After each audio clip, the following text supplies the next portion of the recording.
Hi, I'm Christian Barman, I'm the car enthusiast, and this is my 2011 BMW 335i xDrive, and it's the only year that this E90 had the N55 engine in it. So I'm really curious about how I can modify it in ways that are different because most of these cars have the N54. That being said, I really want to try out this brand, RaceChip, for a tune for this engine.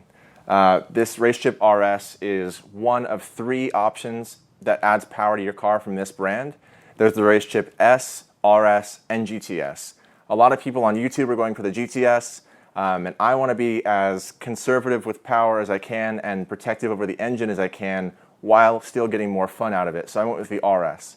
Supposedly this RS increases horsepower by about 60 and foot-pounds of torque by 63. So if I can get 20% more out of my car for $350 US, that seems like it's a really good deal, but can I tell the difference?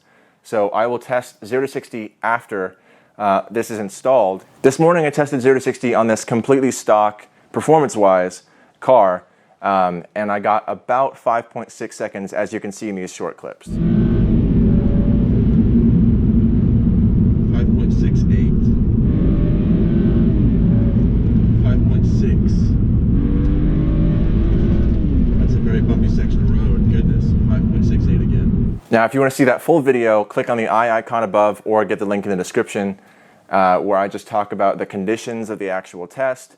And it is a real-world 0 to 60 test for this car. Not that 0 to 60 tests really matter, but it is a good basis of comparison. So will this RS actually improve the 0 to 60 time? Can I get better acceleration out of the car after a simple piggyback tune like this that's very affordable?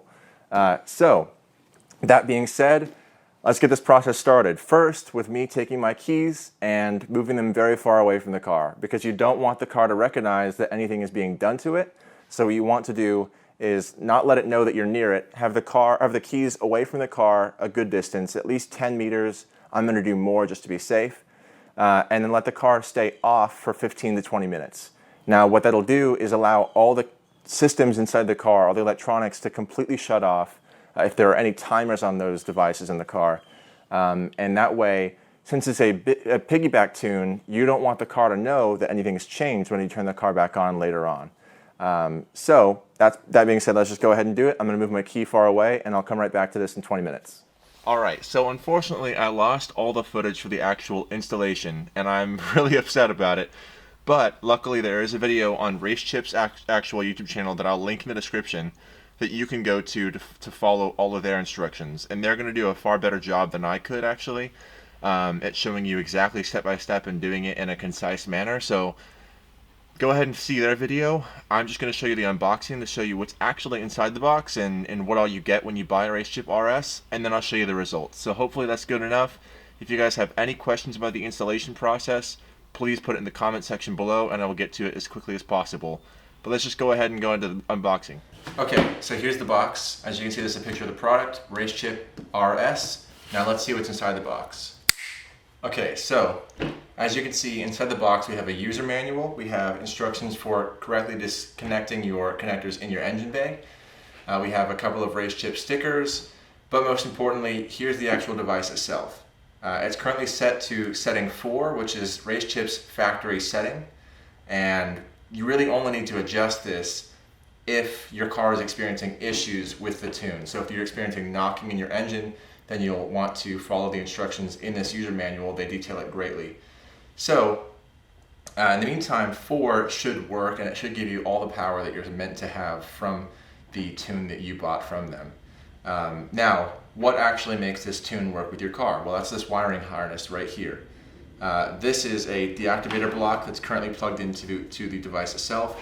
You want to pull this purple tab out, that slides right out, the device goes in, and push that purple tab back in, and it clicks in and it's good to go. But what you don't want to do is install it now. You want to wait until the actual, all the wiring is connected to the car in its proper places, and then install this. So for now, we will have the deactivator block back in there, just like that. Once this is all connected to the car, what you want to do is actually mount it where it fits best in your engine bay, and that's why they supply these clips that actually go into the back of this device, just right there. You might have heard that. and it clips into the back, and it fits, each one of these clips fits zip tie through it. You can choose 2 larger ones or 4 smaller ones, and they also give you the world's smallest screwdriver to change the setting on the front of the device if you need to do so later on. So how does this actually connect to your car? And that's where this wiring harness comes in. You want to make sure, now this engine is different from previous engines that BMW has made. So because this car comes both with the N54 and N55, depending on your model year, you want to make sure that you know exactly which clip you are buying when you buy this kit. And the RaceChip will actually make sure that you buy the correct one before they allow you to purchase it or before they ship it out to you. Now obviously, as it works alphabetically, you want to start with side A first, and you want to unplug the sensor in your engine bay and then plug that factory sensor into the female end of this intercepting sensor, and then plug in the male end into the car itself. And then you can repeat the process for side B.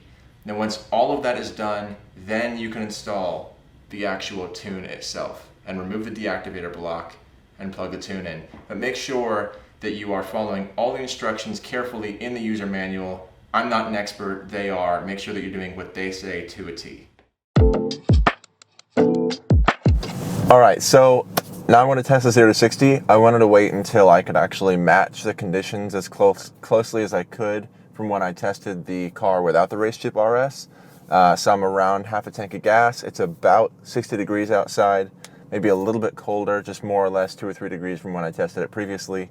And honestly, having driven the car around, one thing to note is that I actually did turn the rotary dial on the device to mapping 6. In their fine-tuning section of the user manual, RaceChip will tell you that if you don't notice enough of a difference on the factory setting, 4, then you switch it to 5, and if that's not enough, then switch it to 6. I just went ahead and did 6, and I do notice a difference.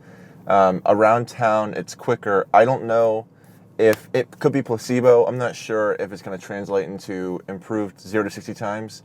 So the best thing that I can do is just try to match the conditions as closely as I can. But that being said, I have the car in sport mode.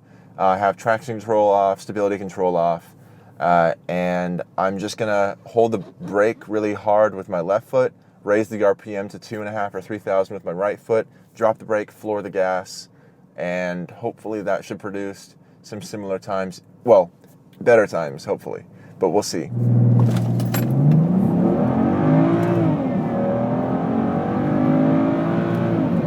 Oh boy, that was faster.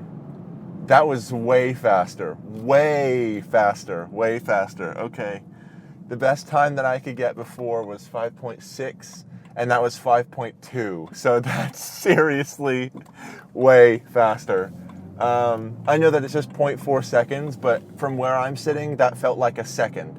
Like, seriously. Wow, that was impressive. Okay, let's get a couple more tests in. Goodness gracious. 5 seconds flat. 5 seconds flat. Oh, this is incredible. I'm not even on good tires. Okay, last one.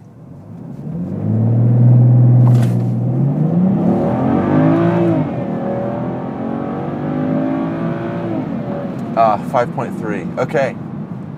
All right, we got a pretty solid, consistent time, anywhere from 5 seconds flat to 5.3. I'm happy with that. All right, so pretty impressive results just from a RaceChip RS alone. Knocking half a second off 0 to 60 time is really impressive. Not that those times matter, but it certainly feels that way when you're actually driving it around town. It feels like there's more power. It feels like all the way up to red line it pulls hard, and I really love the way that it feels, especially considering it feels smooth. It feels like an OEM modification that you can make, and if there's any issue that you have with the smoothness of the ride or shifts or anything like that, you can go into the fine-tuning section in the user manual and get that worked out.